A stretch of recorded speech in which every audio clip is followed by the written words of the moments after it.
Hello बच्चों, good morning. कैसे हैं आप? बढ़िया। पढ़ाई कैसी चल रही है? बढ़िया चल रही है। लॉकडाउन में हमारी पढ़ाई को रोक ना पाए, आप वीडियो देखिए, नोट्स बनाइए और लगातार अपनी पढ़ाई जारी रखिए, है ना। इसी क्रम में आज हमको पढ़ना है lesson 2 classification of living bird के अंतर्गत जगत मोनेरा। इसमें आप देखेंगे बेटा तो कुछ बुक्स में क्या है कि जगत मोनेरा, जगत प्रोटिस्टा, जगत फंजाई, जगत एल्गी अलग अलग रख दिया गया है। कुछ बुक्स में क्या किया गया है कि लेसन 2 में ही इन सबको डाल दिया गया है। पूरे पांचों जो जगत है किंगडम से उनको डाल दिया गया है, तो अपन इसी के अंतर्गत अभी पढ़ते जा रहे हैं। और जगत मोनेरा में अभी तक हमने पढ़ लिया आर्किबैक्टीरिया, यूबैक्टीरिया, उनकी संरचना, उनका प्रजनन, उनका पोषण, उनमें प्रजनन सभी अपन पढ़ चुके हैं। अब हमें लास्ट में जगत मोनेरा में ही लास्ट में पढ़ना है आज साइनोबैक्टीरिया। साइनोबैक्टीरिया में आज हम पढ़ेंगे इसके लक्षण और इसमें प्रजनन, इसकी रचना कैसी होती है। तो सबसे पहले तो हम देखें कि बैक्टीरिया, इसका नाम है साइनोबैक्टीरिया। इसको पहले तो शैवाल में रखा जाता था क्योंकि ये कलरफुल है, स्वपोषी है और ये अपना भोजन खुद बना सकते हैं। किंतु बाद में चूंकि इनकी रचना बैक्टीरिया से मिलती जुलती थी, इसीलिए इसे जगत मोनेरा में रखा गया, क्योंकि ये यूकैरियोटिक नहीं थे, प्रोकैरियोटिक थे, केंद्रक नहीं था, इसमें काफी कुछ रचनाएं इसकी मिलती जुलती थी बैक्टीरिया से, इसीलिए इसे बाद में साइनोबैक्टीरिया कहा गया। इसे नील हरित शैवाल भी कहा जाता है क्योंकि इसमें जो प्रकाश संश्लेषित पदार्थ है उसके कारण इसका रंग नीला हरा दिखाई देता है और ये अपना भोजन खुद बनाते हैं। चलिए देखते हैं अपन क्या कहा जाता है इन्हें। साइनोबैक्टीरिया को नील हरित शैवाल भी कहा जाता है।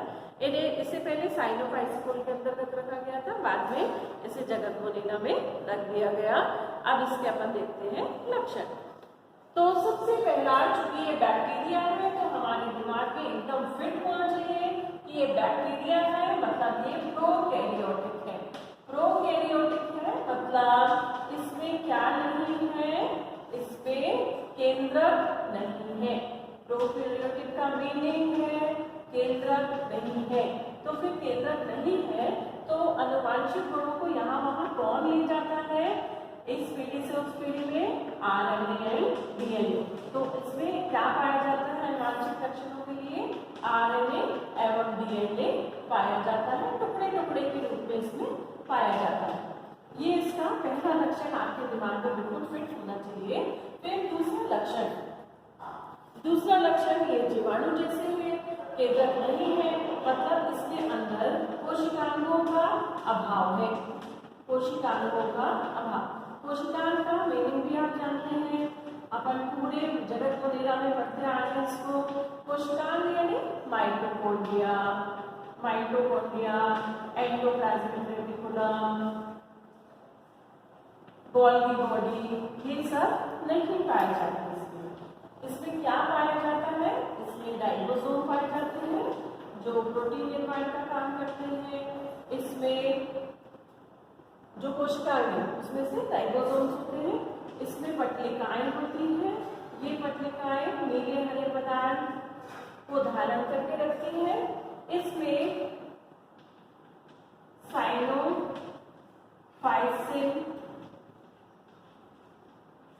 साइनोफाइसिन स्टार्च कण व प्रोटीन कण इसमें पाए जाते हैं। ये प्रोटीन कण इसमें पाए जाते हैं। फिर अगला, बैक्टीरिया के समान ही इसमें दृढ़ कोशिका भित्ति पाई जाती है। दृढ़ कोशिका भित्ति पाई जाती है। ये दृढ़ कोशिका भित्ति में 3 परत होती है। दृढ़ कोशिका भित्ति है जिसमें कितनी परतें हैं, 3 परत से बनी होती है, 3 परतों से बनी होती है, जिसमें सबसे बाहर की तरफ, सबसे बाहर श्लेष्मी परत, सबसे बाहर श्लेष्मी यानी जितनी परत होती है जैसे बैक्टीरिया में या कवक परत होती थी स्लाइड लेयर, वैसे ही शेषमी परत होती है। और शेषमी परत से अंदर की तरफ आए तो फिर दो परतें होती हैं, जिसमें बाहर की तरफ जो परत होती है वो म्यूरेलिक अम्ल से बनी होती है, और जो अंदर की परत है वो एलेनिन व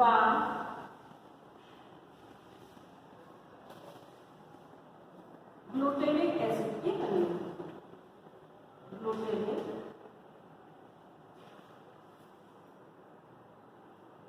एसिड की बनी होती है।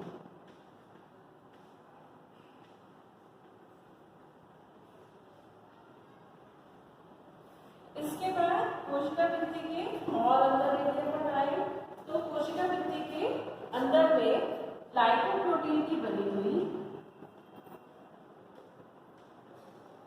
लाइकोप्रोटीन की बनी हुई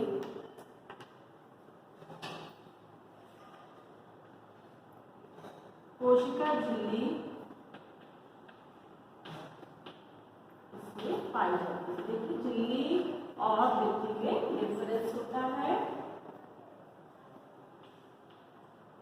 झिल्ली मोटी होती है और झिल्ली पतली होती है और भित्ति मोटी होती है। भित्ति 3 परत। ठीक, इसके बाद जब हम कोशिका झिल्ली के अंदर जाएंगे इसमें तो जो इसका कोशिका द्रव्य है वो कोशिका द्रव्य 2 भागों में बटा होता है। बाहर की ओर वर्णकी द्रव्य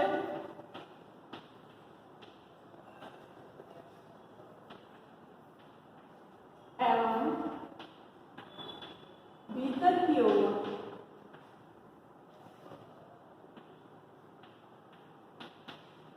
केंद्रीय द्रव्य इसमें पाया जाता है।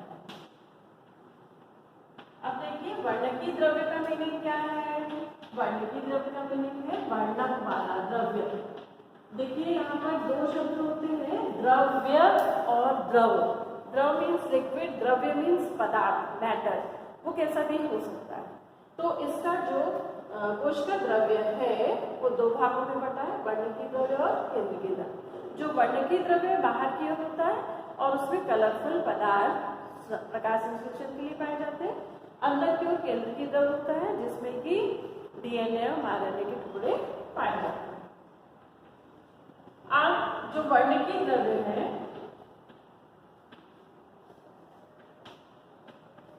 वर्णकी द्रव्य में 2 या एक घेरे में 2 या एक घेरे में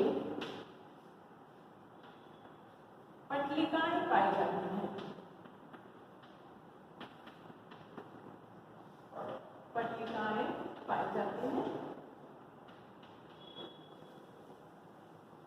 और इन पट्टिकाओं में फाइटो इरिथ्रिन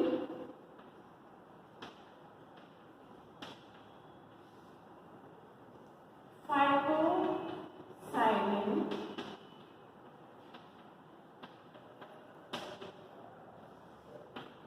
ये सब कलरफुल द्रव्य है। क्लोरोफिल ए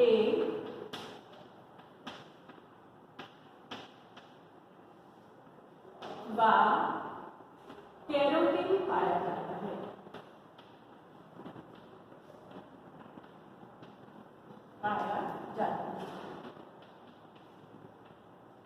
पट्टिकाओं के चारों ओर राइबोसोम चिपके होते हैं।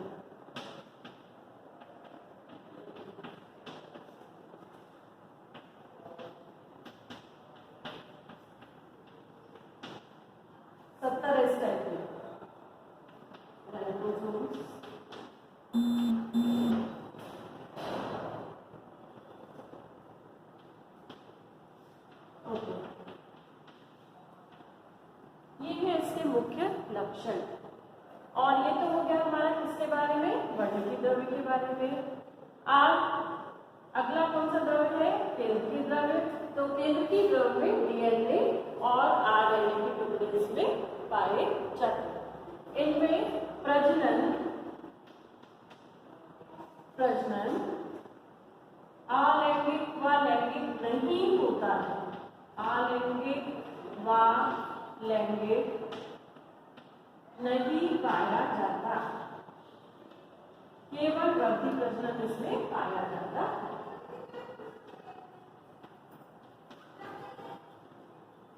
कोशिका यह या तो एक कोशिकीय होते हैं, एक कोशिका से बने हुए, द्विकोशिका से बने हुए या बहुकोशिका से बने हुए होते हैं ये, और ये तंतुबद्ध भी हो सकते हैं,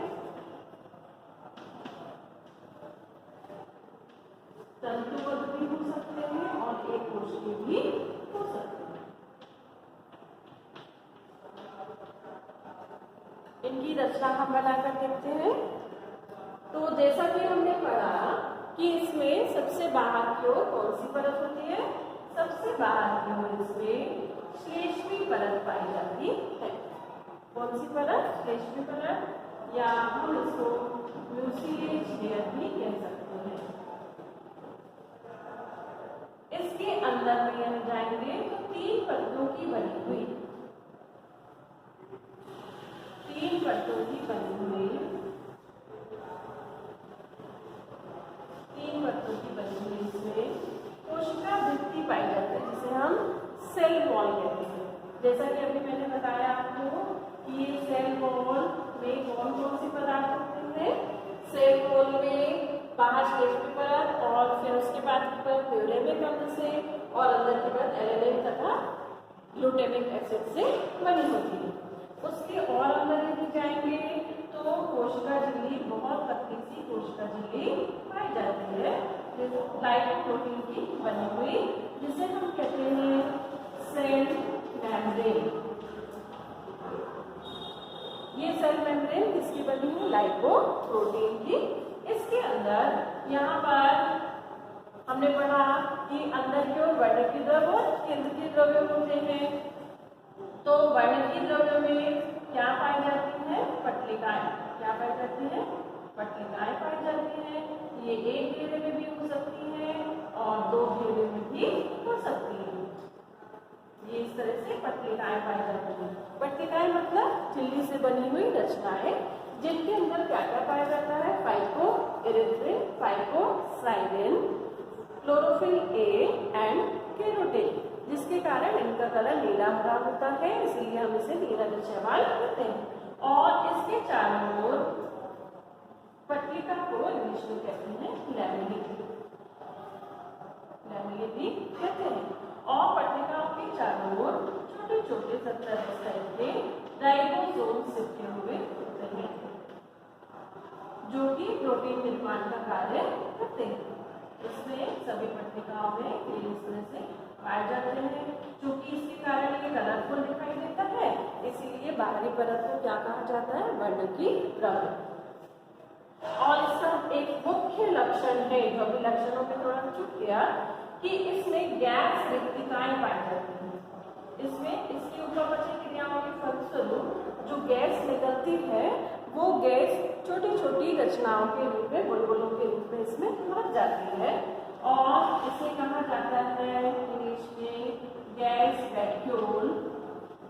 ये भी इसका मेन कैरेक्टर है, जिसके कारण ये पानी पर तैरते हैं। ये जब भर जाती है तो वो हल्की हो जाती है कोशिका, और ये पानी में तैरते हुए रहते हैं। इसके अंदर जो केंद्रीय द्रव्य है, उसमें आरएनए एवं डीएनए के टुकड़े इसमें पाए जाते हैं। इसके अलावा इसमें भोजन, इसका जो भोजन है वो साइनोफाइसिन स्टार्च के रूप में, इसका भोजन साइनोफाइसिन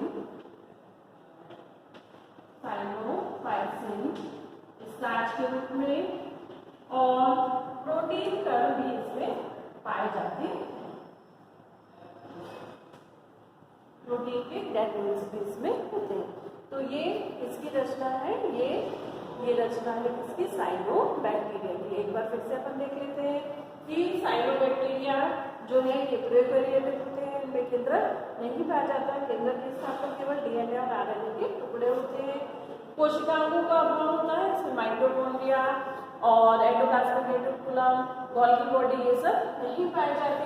इसमें क्या पाया जाता है? फिर राइबोसोम्स होते हैं, पट्टिकाएं होती है, साइटोप्लाज्म स्टार्च का होता है जो संचित भोजन होता है, और प्रोटीन कण भी संचित रूप में पाए जाते हैं। इसमें दृढ़ कोशिका भित्ति होती है जो 3 परतों से बनी होती है। सबसे बाहर की म्यूसिलेज लेयर, फिर उसके बाद 2 परतों से बनी हुई सेल वॉल, जिसमें बाहर की जो परत है वो म्यूरेमिक एसिड से बनी होती है और अंदर वाली परत एनिलीन और ग्लूटामिक एसिड से बनी होती है। उसके अंदर की ओर हम आए तो सेल मेम्ब्रेन होती है, पतली झिल्ली होती है जो कि लाइपोप्रोटीन की बनी होती है। इसके अंदर में कोशिका द्रव्य पाया जाता है। ये कोशिका द्रव्य 2 भागों में बटा होता है, बाहर की ओर वर्णकीय द्रव्य और अंदर की ओर केंद्रकीय द्रव्य। वर्णकीय द्रव्य और केंद्रकीय द्रव्य, जो वर्णकीय द्रव्य है उसमें पट्टिकाएं पाई जाती हैं और उन पट्टिकाओं में झिल्ली से बनी हुई होती है और इनमें क्या क्या पाया जाता है? फाइटोएरिथ्रिन, फाइटोसाइनिन, क्लोरोफिल ए और कैरोटीन इसमें पाया जाता है, जिसके कारण ये कलरफुल द्रव्य दिखाई देता है, जिसके कारण हम इसे वर्णकीय द्रव्य कहते हैं। अंदर की ओर में केंद्रकीय द्रव्य होता है जिसमें डीएनए के कुछ टुकड़े तथा आरएनए के टुकड़े इसमें पाए जाते हैं। इसके अलावा इसमें संचित भोजन के रूप में क्या पाया जाता है? साइनोफिल स्टार्च एवं प्रोटीन के कण पाए जाते हैं। इसमें उपापचय की क्रियाओं के फलस्वरूप जो गैस निकलती है वो गैस रिक्तिकाओं के रूप में इसमें पाई जाती है। हवा के बुलबुले होते हैं जिसके कारण ये हल्के हो जाते हैं और पानी में तैरते हुए रहते हैं। इनमें राइबोसोम पट्टिकाओं पर चिपके होते हैं। प्रजनन अलैंगिक और लैंगिक नहीं पाया जाता, केवल कायिक प्रजनन पाया जाता है और इनका जो आकार है वो एक कोश की भी हो सकते हैं, द्विकोश की भी हो सकते हैं, तंतुवत भी हो सकते हैं, किसी भी आकृति में ये पाए जाते हैं। ठीक है, समझ में आ गया? चलिए आगे बढ़ते हैं। अब हम देखेंगे इनका प्रजनन।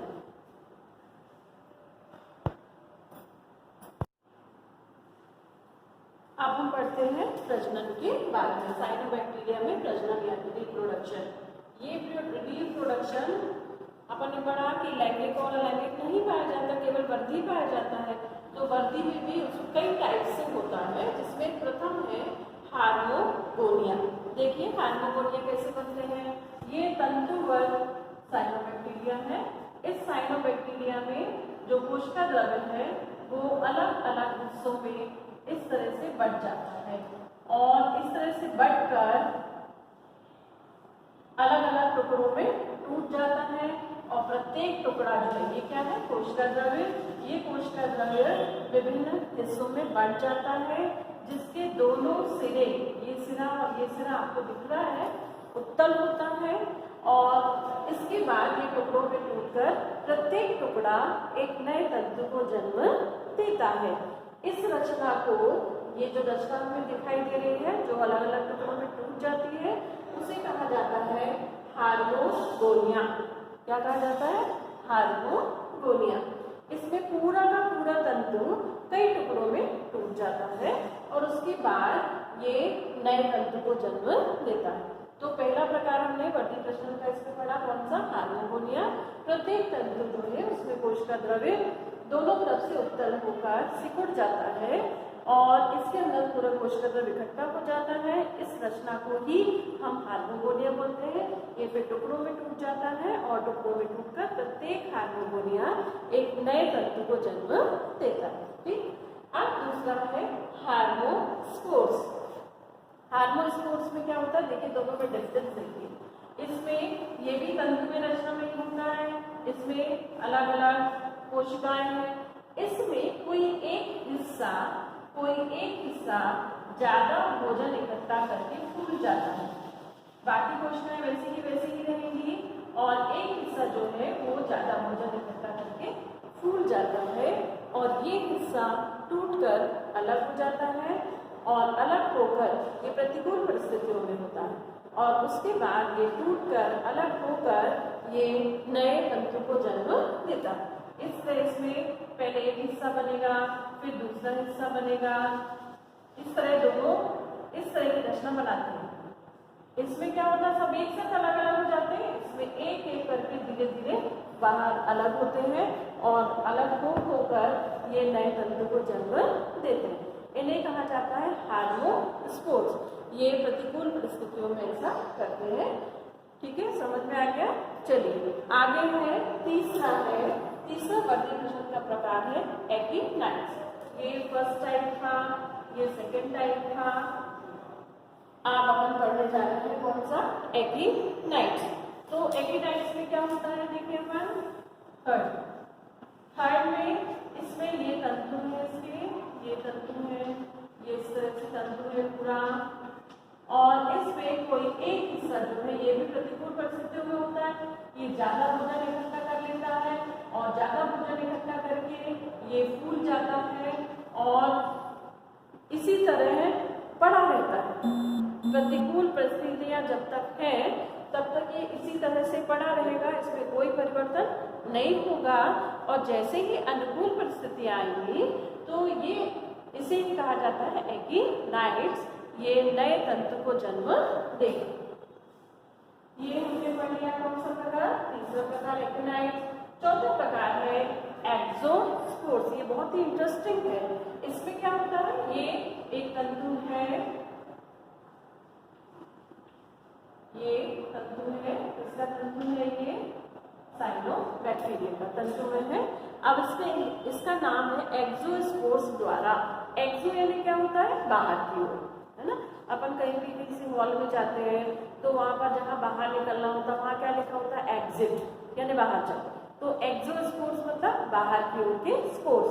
बाहर की ओर के स्पोर्स मतलब ये स्पोर्स कहाँ की तरफ बनते हैं, तंतु में बाहर की तरफ बनते हैं। कहाँ बनते हैं, तंतु के बाहर की तरफ। इनमें कोशिका द्रव्य इकट्ठा हो जाता है और ये टुकड़े अलग होकर टूटकर अलग हो जाते हैं और अलग होकर नए तंतु को जन्म देते हैं। तो ये हमने कौन सा पढ़ा, चौथा प्रकार। क्या पढ़ा इसमें कि इसमें तंतु के बाहर की ओर स्पोर्स निर्मित होते हैं, अंदर का पूरा पदार्थ बाहर की ओर निकल जाता है। पांचवा है एंडोस्पोर्स। इसमें क्या होता है, ये जो तंतु है इन तंतुओं में अंदर की तरफ ही स्पोर्स का निर्माण हो जाता है, तंतुओं के अंदर। इसीलिए इसे क्या बोला गया है, एंडोस्पोर्स। और ये स्पोर्स तंतु फट जाते हैं, अंदर से बाहर निकलते हैं और प्रत्येक स्पोर एक नए तंतु को जन्म देता है। क्योंकि ये अंदर बन रहे हैं तंतु के, इसलिए इसे क्या बोला गया, एंडोस्पोर्स। उसके बाद में है अगला हेटेरोसिस्ट। इसको थोड़ा ध्यान से देखेंगे। हेटेरोसिस्ट किसी प्रजाति की बिल्कुल विशिष्टता है कि उसमें हेटेरोसिस्ट पाए जाते हैं। ये हेटेरोसिस्ट कैसे होते हैं, थोड़ा सा आप क्लियर कर लें। ये तंतु है साइनोबैक्टीरिया का, इसमें बीच में कभी कभी किसी में बीच में, सेंटर में और किसी में बिल्कुल ऊपर में हेटेरोसिस्ट पाया जाता है। ये देखिए मैंने जो कोशिकाएं बना रही हैं इसमें आप देख रहे हैं ये हेटेरोसिस्ट। ये क्या है, हेटेरोसिस्ट। ये हेटेरोसिस्ट है और इसमें ये हेटेरोसिस्ट है। तो किसी में ये सिरों पर पाई जाती है और किसी में कहाँ पाई जाती है, सेंटर में। यदि हम इसको और ब्रॉड करके देखें, इसकी रचना कैसी होती है, तो हमें कैसी दिखाई देगी, सामने देखेंगे आप। देखिए इधर ये इस तरह की रचना होती है, ये इस तरह की रचना होती है। इसमें सबसे बाहर की ओर फाइब्रस लेयर पाई जाती है, फिर इसमें अंदर की ओर दो परतें होती हैं। अंदर की ओर इसमें दो परतें होती हैं, जिसमें जो बाहरी परत है ये होमोजीनस लेयर होती है, होमोजीनस लेयर। और जो अंदर वाली परत होती है वो हेटेरोजेनस होती है, जिसमें कि लैमेली पाए जाते हैं, रेशे के रूप में पाए जाते हैं हेटेरोजेनस लेयर, जिसे हम लैमिनेटेड लेयर भी कह सकते हैं। ठीक है, तीन परतें होती हैं, बाहर फाइब्रस लेयर, होमोजेनस लेयर और फिर हेट्रोजेनस लेयर जिसमें कि लैमेलिस पाए जाते हैं। और अंदर की ओर इसमें एक विशिष्ट रचना नोड्यूल्स पाई जाती है। इसमें अंदर की ओर एक विशिष्ट रचना जिसे कहा जाता है नोड्यूल्स। नोड्यूल्स कहा जाता है, ये दोनों तरफ पाई जाती है। अब देखिए ये दोनों तरफ किसमें पाई जाती है, जो सेंटर में होता है, और जो ऊपर की ओर होगा, जो बिल्कुल सिरे पर होगा, उसमें केवल एक नोड्यूल होती है। ठीक है, यदि किसी तंतु के मध्य में हेट्रोसिस्ट है तो उसमें दो नोड्यूल होगी, और यदि एकदम सिरे पर है तो केवल एक नोड्यूल होगी। और इसके अंदर आरएनए डीएनए के टुकड़े पाए जाते हैं। इस रचना को, ये जो रचना है इसे कहा जाता है हेट्रोसिस्ट। ये कुछ जो साइनोबैक्टीरिया ना, उनकी ये विशेषता है। ये हेट्रोसिस्ट तंतु से अलग होकर अंकुरित होकर नई तंतुओं को जन्म देती है। कैसे देती है जन्म? देखिए, एक हेट्रोसिस्ट है, ये एक हेट्रोसिस्ट है, ये इसका नोड्यूल है।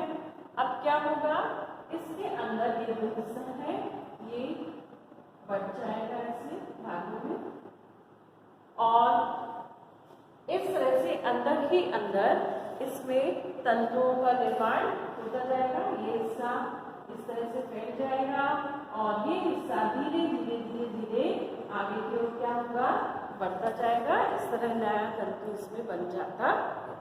चलिए एक बार फिर से देखते हैं। साइनोबैक्टीरिया में प्रजनन वर्धी प्रजनन होता है, लेकिन लैंगिक प्रजनन नहीं होता। कितने प्रकार से होता है? पहला हार्मोगोनिया, दूसरा हार्मोस्पोर्स, तीसरा एकिनाइड्स, चौथा एक्टियोस्पोर्स, पांचवा एंडोस्पोर्स और छठवां हेट्रोसिस्ट। तो सबसे पहले अपन देखते हैं हार्मोगोनिया। हार्मोगोनिया में जो तंतु की प्रत्येक कोशिका है उसमें दोनों सिरे उत्तल हो जाते हैं, और प्रत्येक टुकड़ा जो उत्तल टुकड़ा है ये अलग अलग होकर नए तंतु को जन्म देता है। इसी प्रत्येक टुकड़े को हम हार्मोगोनिया बोलते हैं। दूसरा हार्मोस्पोर्स, इसमें क्या होता है, इसमें जो कोशिकाएं हैं वो धीरे धीरे फूल जाती हैं, उनमें एक विशेष प्रकार की रचनाएं बनती है। सबसे ऊपर सिरे वाली, उसके बाद उसके बाद वाली, फिर उसके बाद वाली, और एक एक टुकड़े, पहले एक टुकड़ा बाहर गिर जाएगा टूटकर, उससे नया तंतु बनेगा, फिर दूसरा टुकड़ा, फिर तीसरा टुकड़ा, इसीलिए इसे कहते हैं हार्मोस्पोर्स। तीसरा हमने पढ़ा, तीसरा प्रकार है एकिनाइड्स। तो प्रतिकूल परिस्थितियों में क्या होता है कि पूरे तंतु में से किसी एक कोशिका में पूरा भोजन इकट्ठा हो जाता है, और वो रचना, वह कोशिका अन्य कोशिकाओं से ज्यादा फूली हुई दिखती है, जिसे हम कहते हैं एकिनाइड्स। और ये अनुकूल परिस्थितियां आने पर अंकुरित होकर नए तंतु को जन्म देती है। चौथा हमने पढ़ा एक्सोस्पोर्स। एक्सोस्पोर्स में जो तंतु हैं, इन तंतुओं में प्रत्येक तंतु से बाहर की ओर फूली हुई रचनाएं बनती हैं जिनमें स्पोर्स होते हैं। चूंकि ये बाहर बन रहे हैं स्पोर्स तंतु से, इसीलिए इसे कहा जाता है एक्सोस्पोर्स। फिर अगला है एंडोस्पोर्स। एंडोस्पोर्स में तंतु के बाहर नहीं, तंतु के अंदर ही छोटे छोटे स्पोर्स बन जाते हैं, इसीलिए इसे कहा जाता है एंडोस्पोर्स। आखिरी है छठवा हेट्रोसिस्ट। तो हेट्रोसिस्ट में ये कुछ प्रजातियों साइनोबैक्टीरिया की विशेषता है कि उनमें हेट्रोसिस्ट द्वारा ही प्रजनन होता है, और ये हेट्रोसिस्ट दो प्रकार से पाए जा सकते हैं, या तो तंतु के मध्य में या तो तंतु के सिरे पर। यदि तंतु के मध्य में है तो उसमें दो नोड्यूल्स होते हैं, और यदि तंतु के सिरे पर है तो एक नोड्यूल इसमें पाया जाता है। हेट्रोसिस्ट है क्या? हेट्रोसिस्ट एक विशेष प्रकार की कोशिका है जो तंतु में बन जाती है। इसमें तीन परतें होती हैं, सबसे बाहर फाइब्रस लेयर, फिर उसके बाद में इसमें होमोजेनस लेयर, फिर अंदर की ओर पाई जाती है हेट्रोजेनस लेयर जिसमें लैमेलिस पाए जाते हैं, और सबसे अंदर की ओर कोशिका द्रव्य, केंद्रीय द्रव्य पाया जाता है। इसमें दोनों सिरों पर नोड्यूल्स पाए जाते हैं जो अच्छी तरह से पैक होते हैं। अब इससे प्रजनन कैसे होता है? ये हेट्रोसिस्ट टूटकर तंतु से अलग गिर जाता है, और उसमें अंदर की तरफ विभिन्न कोशिकाएं विभाजन के द्वारा बनती है, जिसके अंकुरण से नए तंतु का जन्म होता है। अब इसके बाद हम पढ़ते हैं साइनोबैक्टीरिया के लाभ। साइनोबैक्टीरिया से हमें क्या फायदे हैं? तो साइनोबैक्टीरिया से जो फायदे हैं हमें, उसमें सबसे पहला इसके साइनोबैक्टीरिया का आर्थिक महत्व भी बोल सकते हैं अपन इसको। Economic importance of cyanobacteria, economic importance of cyanobacteria.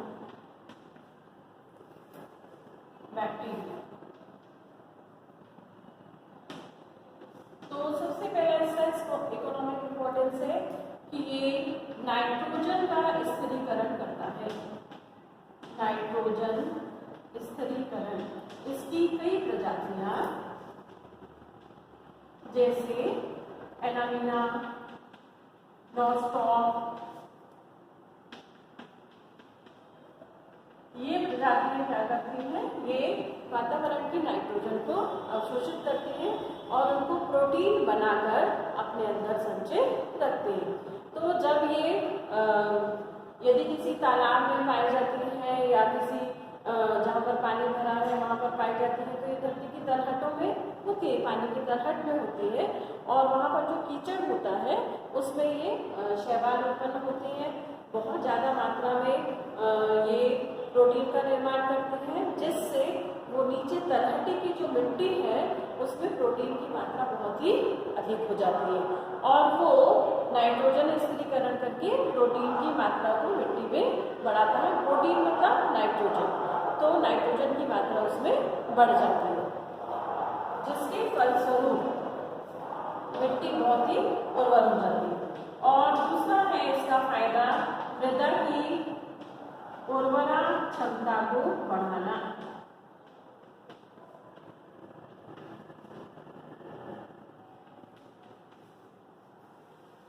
यदि कोई ऐसी मृदा है खेतों में जिसमें उर्वरा क्षमता कम हो गई है, तो क्या किया जाए? तालाबों में और नदियों में नीचे जो तलहटी की मिट्टी है जिसमें साइनोबैक्टीरिया पाए जाते हैं, उनको लाकर खेतों में बिखेर दिया जाए, उनको थोड़ा खोद कर उसमें मिला दिया जाए, तो प्रोटीन की, नाइट्रोजन की मात्रा के कारण वहाँ जो मिट्टी है वो उसकी उर्वरक क्षमता बढ़ जाती है। आपने सुना होगा जब कभी भी कहीं पर बाढ़ आती है तो बाढ़ के बाद में जब पानी निकल जाता है उसके बाद वहाँ की मिट्टी बहुत ही उर्वरा क्षमता से पूर्ण हो जाती है। कारण समझ में आया? क्योंकि जब वो पानी बहकर आता है तो अपने साथ में मिट्टी की तलहटी की ऊपरी सतह को ले आता है और वहाँ पर शैवाल, साइनोबैक्टीरिया हो जाते हैं जो मिट्टी की उर्वरक क्षमता को बढ़ा देते हैं। तो मृदा की उर्वरा क्षमता को बढ़ाने के लिए तालाबों की तलहटी की मिट्टी, नदियों की तलहटी की मिट्टी लाकर खेतों में डाली जाती है, क्योंकि उसमें प्रोटीन, नाइट्रोजन, यौगिकों की मात्रा बहुत अधिक होती है और उर्वरक क्षमता मिट्टी की बढ़ जाती है। अब इसके बाद यदि क्षारीय भूमि है, यदि कोई ऐसी भूमि हो गई है जो क्षारीय हो गई है, उनमें अब फसलें अच्छे से नहीं हो रही हैं, तो ये मिट्टी उसमें साइनोबैक्टीरिया वाली डाल दी जाती है। इसके अलावा ये तो हमें फायदे देते हैं। तीसरा है, इसकी कुछ प्रजातियां पानी को दूषित करती हैं। पानी को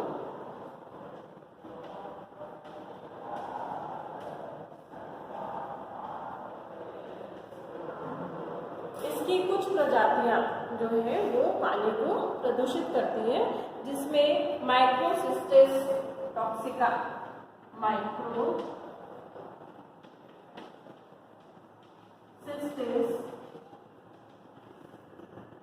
टॉक्सिका प्रमुख है। ये माइक्रोसिस्टिस टॉक्सिका एयर के बैलून बनाती है और उसमें ब्लूम्स बन जाते हैं। वो ब्लूम्स जो है उनमें कुछ जहरीले पदार्थ होते हैं, जिसके कारण पानी पूरा का पूरा विषैला हो जाता है। तो ऐसा पानी जिसमें माइक्रोसिस्टिस टॉक्सिका पाई जाएगी उसमें टॉक्सिक बनेगा और वो टॉक्सिक ब्लूम के रूप में पानी में रहेगा और पानी जहरीला हो जाएगा। यदि कोई जीव जंतु या मनुष्य उस पानी को पिएंगे तो उनकी मृत्यु भी हो सकती है, वो बीमार भी हो सकते हैं। तो ये हमने अभी पढ़ा क्या? साइनोबैक्टीरिया के इकोनॉमिक्स इंपॉर्टेंस।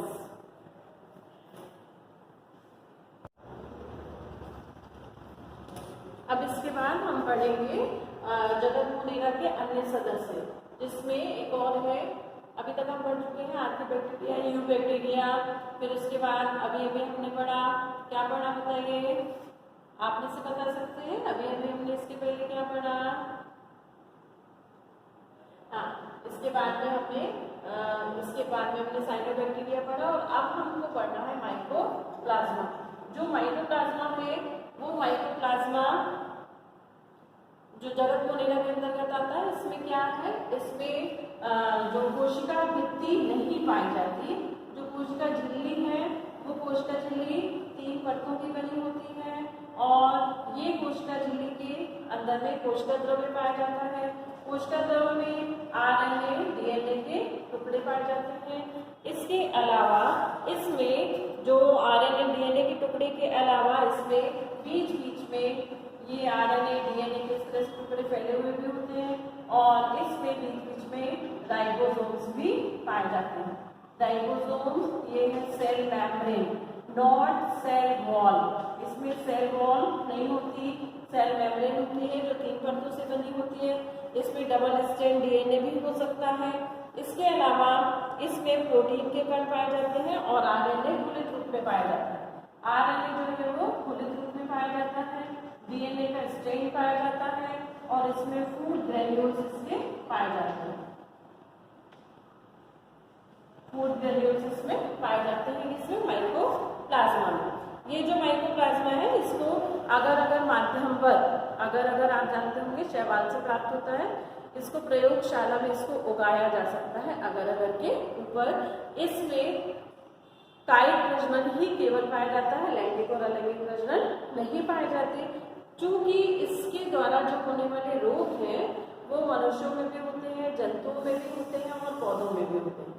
सबसे ज्यादा ये पौधों में रोग उत्पन्न करता है, पादप रोग उत्पन्न करता है। सर्वप्रथम जब इसकी खोज हुई तो पादप रोगों के समूह के कारण ही हुई थी। किसी में ये बंची रोग उत्पन्न करता है, किसी में कैंकर रोग उत्पन्न करता है, किसी में बैगन में और टमाटर में, इन सब में येलोइंग रोग उत्पन्न करता है, पपीते में कैंकर रोग उत्पन्न करता है। माइकोप्लाज्मा ज्यादातर रोग उत्पन्न कारक के रूप में ही जाना जाता है। ये अलग अलग ही रहते हैं, और इनकी आकृति में वेरिएशंस होते हैं। इनकी आकृति कोई निश्चित आकृति नहीं होती कि ये दंतुमय होंगे या गोलाकार होंगे या छड़ आकार के होंगे, इनमें वेरिएशंस होते हैं। और इसमें कोशिका भित्ति नहीं होती, कोशिका झिल्ली होती, 3 परतों की, डीएनए का स्ट्रैंड होता है, आरएनए खुलित रूप में पाया जाता है, राइबोसोम्स पाए जाते हैं, कोशिका द्रव्य भी पाया जाता है, अन्य और फूड पार्टिकल्स इसमें पाए जाते हैं। ये मनुष्यों में माइकोप्लाज्मा ह्यूमैनिस एंड माइकोप्लाज्मा सलाइवेरियम 2 है। पहला माइकोप्लाज्मा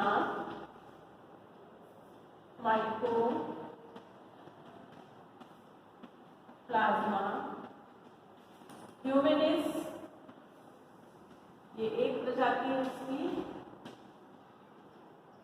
और ये जननांगों में रोग उत्पन्न करती है, जननांगों में शोथ उत्पन्न करती है। और दूसरी है माइकोप्लाज्मा सलाइवेरियम। जो माइकोप्लाज्मा सलाइवेरियम है ये निमोनिया के समान फेफड़ों में रोग उत्पन्न करती है। तो पहला ये किसके अंदर ये रोग होता है, मनुष्यों में श्वसन रोग और जननांग रोग। माइकोप्लाज्मा जो ह्यूमैनिस है ये जननांगों में शोथ उत्पन्न करता है, और जो माइकोप्लाज्मा सलाइवेरियम है ये फेफड़ों में श्वसन रोग उत्पन्न करता है। इसके अलावा जो रोग ये उत्पन्न करते हैं वो जंतुओं में भी रोग उत्पन्न करते हैं, जैसे कि गाय के फेफड़े में भी गाय में निमोनिया रोग उत्पन्न करते हैं, गाय में ये निमोनिया रोग उत्पन्न करते हैं। इसके अलावा भेड़ बकरी में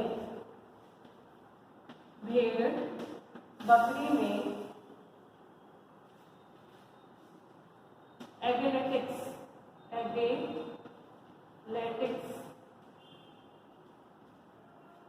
नामक रोग उत्पन्न करते हैं। फिर पौधों में कैंकर रोग, येलोइंग रोग, पपीते में, बैंगन में कैंकर रोग, येलोइंग रोग, इस तरह से बंचिंग रोग, इस तरह से ये उत्पन्न करते हैं। इनमें पोषण कैसे होता है? इनका जो पोषण है वो पोषण ये रोग थे, और इनमें जो पोषण है ये परजीवी के रूप में पाए जाते हैं, अंतः परजीवी मुख्यतः होते हैं, और इसके अलावा ये मृतोपजीवी भी होते हैं। परजीवी दूसरे पर रहकर अब उसके भोजन का अवशोषण करते हैं, मृतोपजीवी विघटन का कार्य करते हैं। इनका जो आकार है ये जीवाणुओं से छोटा और विषाणुओं से बड़ा होता है।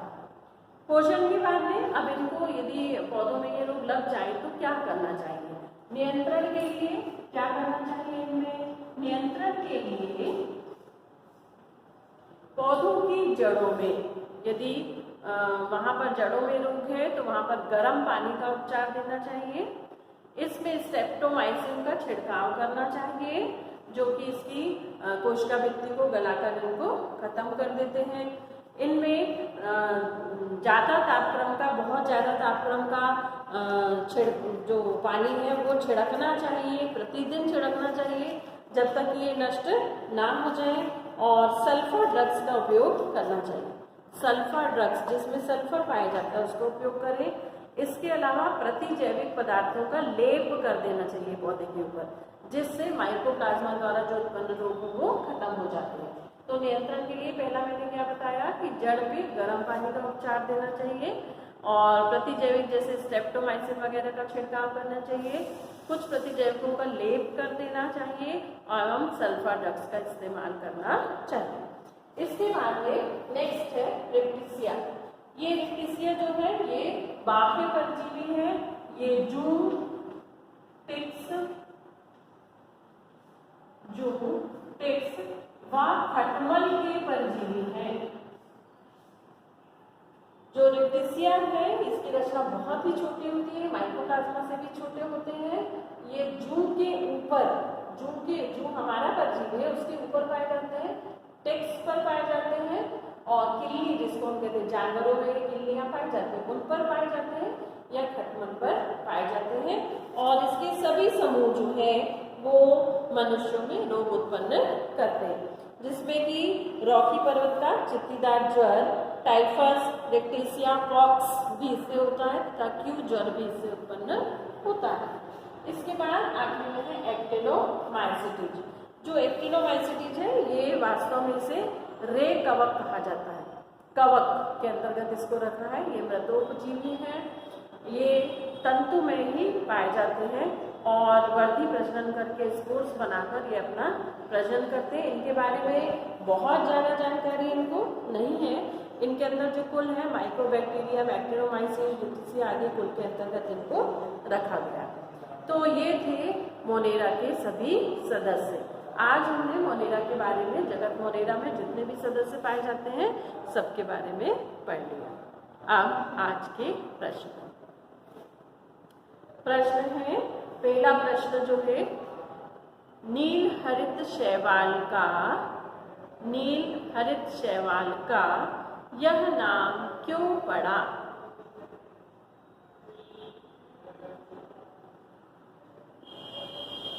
दूसरा, नील हरित शैवाल में पाए जाने वाले वर्णकी पदार्थों के नाम बताइए। अब मेरा तीसरा प्रश्न है कि साइनोबैक्टीरिया में कोशिका भित्ति कितने परत की बनी होती है?